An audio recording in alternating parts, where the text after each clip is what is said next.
ஃபாஸ்டிங்க குறித்து நெறைய பேர் கேட்டிருந்தீங்க. எவ்வளோ நேரம் இருக்கலாம்? என்ன பண்ணலாம்? என்ன சாப்பிடலாம்? இப்படி நெறைய கொஸ்டின்ஸ் கேட்டிருந்தீங்க. ஒரே வீடியோல என்னால எல்லாத்தையும் சொல்ல முடியாதுன்றதால, அடுத்தடுத்த வீடியோஸ்ல நான் உங்களுக்கு கண்டிப்பா எல்லாத்தையும் ஷேர் பண்றேன். ஸோ இதெல்லாம் தெரிஞ்சுக்கிறதுக்கு முன்னாடி ஃபாஸ்டிங்னா என்ன அப்படின்றத கண்டிப்பா நம்ம தெரிஞ்சுக்கணும் இல்லையா? ஸோ ஃபாஸ்டிங் அப்படின்னு பார்த்தீங்கன்னா, தேவனோடு உறவாடுதல் அப்படின்றது தாங்க விஷயமே. உங்களுக்கும் ஆண்டவருக்கும் இருக்கக்கூடிய பாண்ட், அந்த ரிலேஷன்ஷிப் அப்படின்றது நல்லா பில்ட் ஆகும். அண்ட் ஆண்டவர் வந்து உங்களுக்கு கைட் பண்ணுவாங்க. நீங்க எந்த வழியில போகணும், எது உங்களுக்கான வழி, எது தவறு, எது சரி அப்படின்ற எல்லாத்தையும் உங்களுக்கு கற்றுக் கொடுப்பாங்க. அண்ட் நீங்க ஒரு புது சிருஷ்டியா மாறுறத உங்களால ஃபீல் பண்ண முடியும்.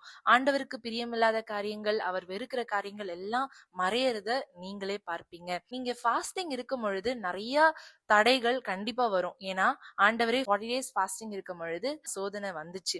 இன்னைக்கு நீங்களும் ஃபாஸ்டிங் இருக்கணும் பிளான் பண்றீங்க அப்படின்னா, இல்ல நீங்க ஒரு நாள் இருக்கிறீங்க, அடுத்த நாள் நீங்க ஃபாஸ்டிங்குள்ள என்டர் ஆகும் பொழுது பிசாசு தடைகளை கொண்டு வருவான். உங்களுக்கு அப்பதான் பசிக்கும், உடம்பு முடியாம போகும், சூழ்நிலைகள் மாறும், இப்படி நிறைய சிச்சுவேஷன்ஸ் ஏற்படும். அண்ட் முக்கியமா நீங்க பாத்தீங்க அப்படின்னா, நீங்க அதுல புரிந்து கொள்ற விஷயம், பிசாசு ரொம்ப பயந்துட்டான், ஆண்டவர் அந்த இடத்துல பெரிய காரியத்தை செய்ய அவர் சித்தமுள்ளவரா இருக்கிறதுனாலதான் பிசாசு பயந்துட்டான் அப்படின்றத நீங்க புரிந்து கொள்ளணும். நீங்க ரொம்ப பிசிக்கலா ஸ்ட்ராங்கா இருந்தா மட்டும் நீங்க ஃபாஸ்டிங் இருங்க, சரிங்களா? உங்களோட உடம்ப நீங்க வருத்திக்கிட்டு நீங்க ஃபாஸ்டிங் இருக்கணும் அப்படின்னு அவசியம் கிடையாது. முதல்ல உங்களோட ஹெல்த் ரொம்ப முக்கியம்.